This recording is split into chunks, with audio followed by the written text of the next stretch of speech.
देश के कई क्षेत्रों में हाल ही के दिनों में बादल फटने की घटनाओं ने भारी तबाही मचाई है। उत्तराखंड के धाराली से लेकर हिमाचल प्रदेश के मंडी और जम्मू कश्मीर के कठुआ किश्तवाड़ तक लोगों ने इस प्राकृतिक आपदा का सामना किया है। तो आखिर क्यों फट रहे हैं पहाड़ों पर बादल?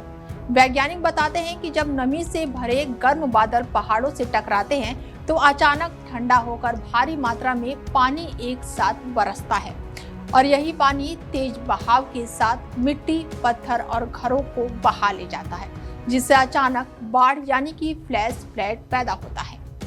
देश के कई क्षेत्रों में हाल ही के दिनों में बादल फटने की घटनाओं ने भारी तबाही मचाई है।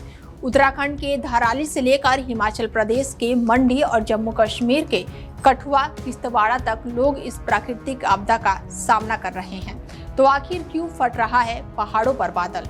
वैज्ञानिक बताते हैं कि जब नमी से भरे गर्म बादल पहाड़ों से टकराते हैं तो अचानक ठंडा होकर भारी मात्रा में पानी एक साथ बरसता है और यही पानी तेज बहाव के साथ मिट्टी, पत्थर और घरों को बहा ले जाता है, जिससे अचानक से ही बाढ़ आ जाती है। हिमाचल जैसे ऊंचे पहाड़ बादलों को रोकते हैं और ढलानों के कारण पानी तेजी से नीचे उतरता है। उत्तराखंड के धाराली गांव में 5 अगस्त को आई इस आपदा ने गांव को पूरी तरह से तहस नहस कर दिया। कुछ ही मिनटों में मलबा और पानी ने घर, दुकानें और सड़कें बहा दी। दर्जनों लोग मारे गए, 100 से ज्यादा लोग लापता हो गए और ये गांव गंगोत्री यात्रा के प्रमुख पड़ाव भी था, इसीलिए तीर्थयात्रियों में भी हाहाकार मच गया। हिमाचल प्रदेश के मंडी जिले में जुलाई से लगातार बादल फटने की घटनाएं हो रही हैं। 17 अगस्त को भी उत्तरसाला में मूसलाधार बारिश ने घर, सड़कें और गौशालाओं को नष्ट कर दिया। कई पुल बह गए और लोग सुरक्षित स्थानों की ओर भागे। जम्मू कश्मीर के कठुआ किश्तवाड़ में 14 अगस्त को भी अचानक से माता यात्रा के दौरान अचानक से ही बाढ़ आ गई।